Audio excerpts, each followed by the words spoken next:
Donald Trump held his first full cabinet meeting yesterday, and Elon Musk was, air quotes, in attendance.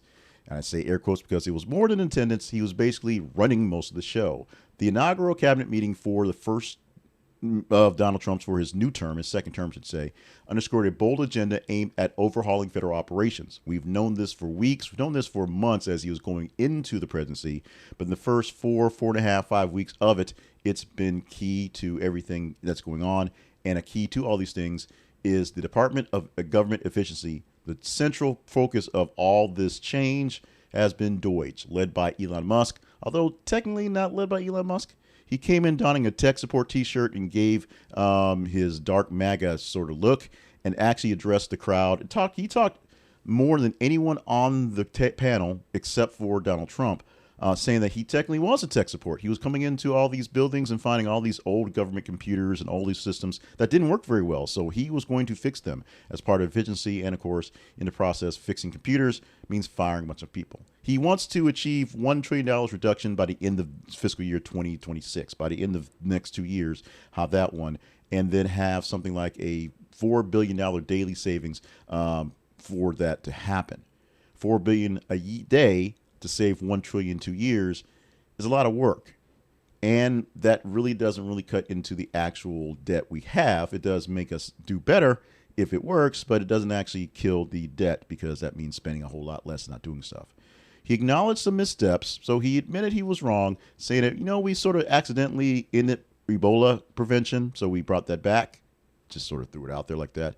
But say that despite this, everything's going fine, nothing is going to be bad, and Ebola will be taken care of in Africa, which is great. Like I said, most of the talk that was done in the day was done by either Donald Trump, who was the boss, or Elon Musk, who is maybe the boss. No one really knows what's going on there.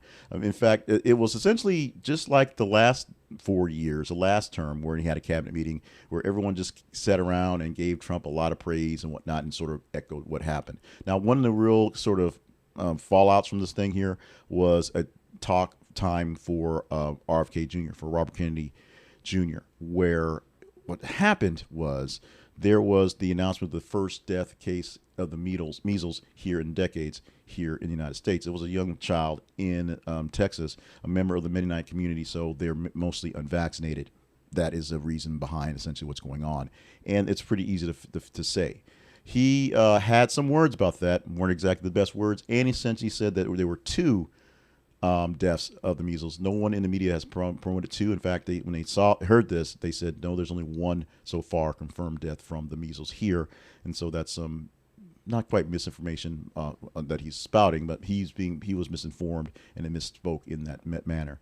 No one else said anything of oddly as note, other than there is the underlying issue of the email that went out by Elon Musk saying, give me your 5 bullet points or you're fired, which Donald Trump was like, what's wrong with that? I'm down with it. It's good.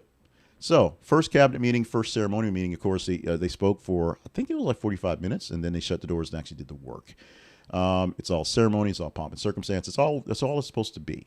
But we'll see how things go in the actual workings for the now fully formed or mostly fully formed cabinet for President Donald Trump 47.